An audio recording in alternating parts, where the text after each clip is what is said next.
If we find that the President of the United States abused his power and invited foreign interference in our elections, or if he sought to condition, coerce, extort, or bribe an ally, if this is not impeachable conduct, what is?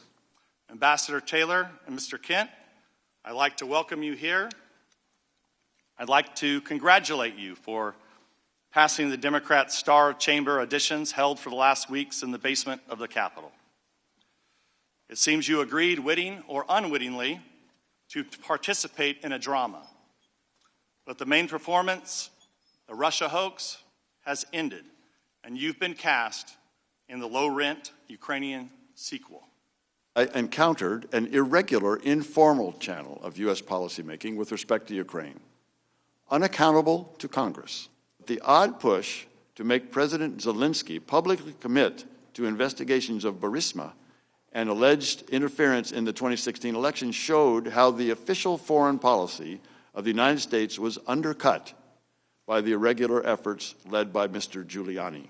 Did you ever try to wrest control of the irregular channel?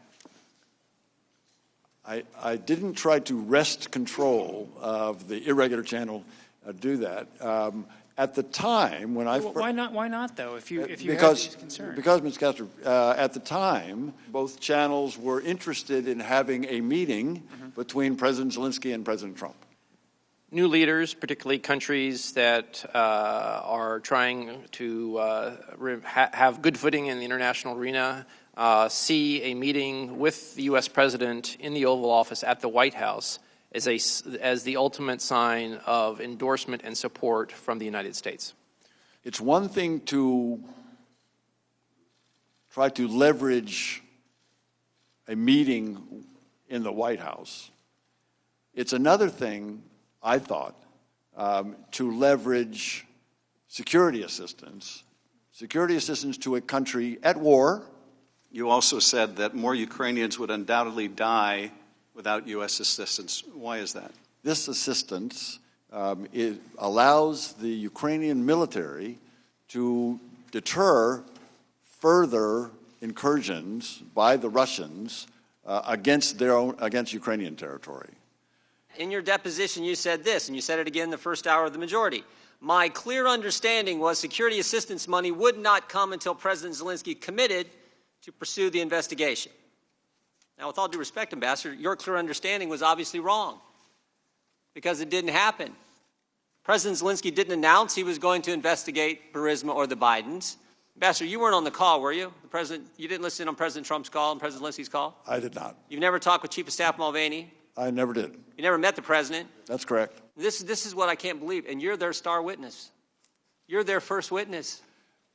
Mr. You're Jordan, the guy. You're the guy based on this, I mean, I've seen church prayer chains that are easier to understand than this. Mr. Kent, are you a never-Trumper?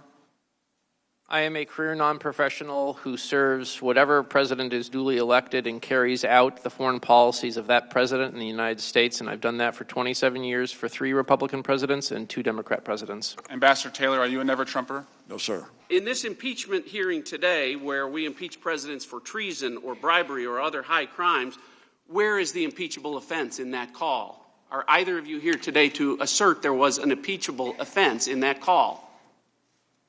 Shout it out. Anyone?